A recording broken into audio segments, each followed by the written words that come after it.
एक बच्चा जो ऐसे नौकरों की तरह आपके सामने घूम रहा है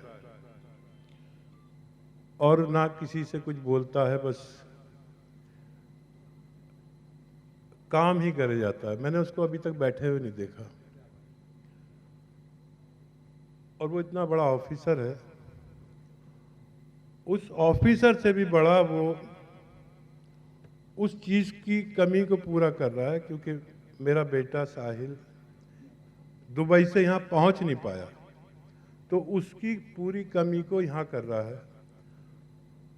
वो ओहदे पे क्या है मैं तारुफ नहीं कराऊंगा, वो खुद कराएंगे।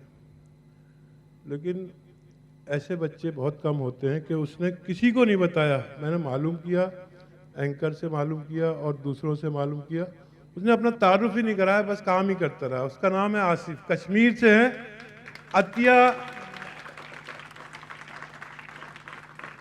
अतिया फाउंडेशन का पहला प्रोडक्ट आसिफ भाई। आसिफ साहब, पहले मैं हकीम आले जनाब सलमान ख़ान साहब से दरख्वास्त कि वो उनका इस्तकबाल करें, उनको शॉल पहनाएं। यकीनन बहुत फ़ख्र का एहसास हो रहा है, इतनी खामोशी से, इतनी सादगी से यहाँ हम लोगों के दरमियान वो रहे, और वो IRS ऑफिसर हैं, बहुत बड़ी बात है।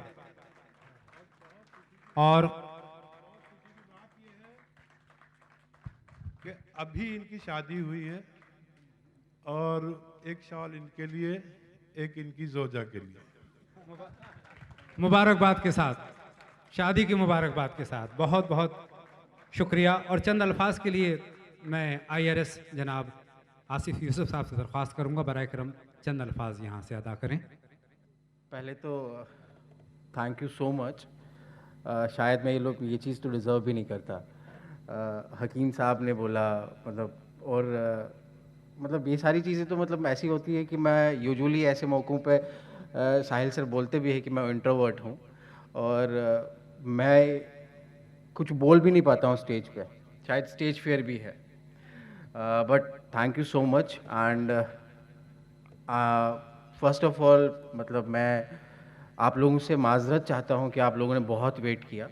आप डिस्टिंग्विश्ड गेस्ट जो हमारे हैं, स्पीकर्स जो है, जिन लोगों की वजह से हम इंस्पायर्ड होते हैं, जिन लोगों की वजह से यहाँ हमारे पास इस टाइम पे हमारी फाउंडेशन के भी काफ़ी सारे एस्पिरेंट्स भी है जो इस टाइम पे है, हम सब इन लोगों की वजह से इंस्पायर होते हैं। हमारा कौम, हमारा मुल्क, ऐसे लीडर्स, ऐसे स्पीकर्स, ऐसे जो डिस्टिंग्विश्ड लोग हैं, इन लोगों की बदौलत ही हम, इन लोगों को देख के हम आगे चलते हैं।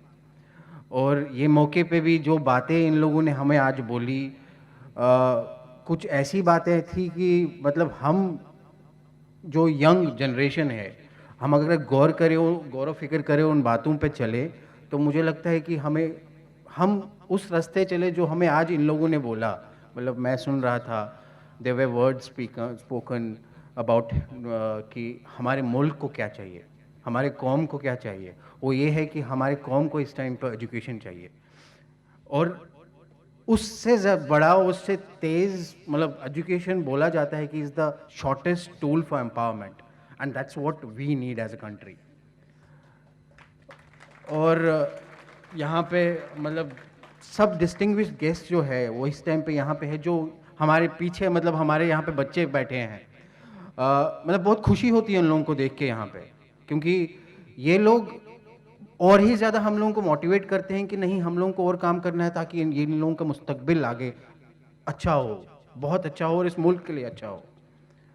और मैं दिल से दुआ करता हूँ, और मैं ये चाहता हूँ कि जो भी यहाँ पे यंगस्टर्स है, हम लोग हैं, और मुझसे काफ़ी जो यंग है, मैं उनसे भी दरख्वास्त करता हूँ कि दिल से करता हूँ कि जो भी काम करो, ये देख के करो कि हमारा मुल्क आगे बढ़े। और वही उसी जज्बे के साथ काम करो, जिस जज्बे के साथ अगर आप शाम को ये चाहते हो कि हमारा घर आगे बढ़े, हमारे घर के लोग जो है वो आगे बढ़े, वही जज्बे के साथ मुल्क का भी सोचा करो। उसी वजह वही चीज़ें इंपॉर्टेंट है। मैं ज़्यादा वक्त भी नहीं लूँगा क्योंकि बहुत बहुत लेट हो गया है। तो thank you so much. Thank you very हकीम साहब, थैंक यू। मैं हमेशा बोलता हूँ कि मैं डिज़र्व ही नहीं करता ये चीज़। और स्पीकर्स को भी सॉरी, आप लोगों को बहुत लेट हुआ। जो लोग सुन रहे हैं उनके लिए भी सॉरी। आप लोग, thank you for your patient listening. और आई होप कि आप लोग ये चीज़ you will carry this and you will make sure कि you will make it count, ताकि यहाँ से एटलीस्ट 10% ही सीख के आप वो ज़िंदगी में अमल करें उन चीज़ों पर। Thank you so much.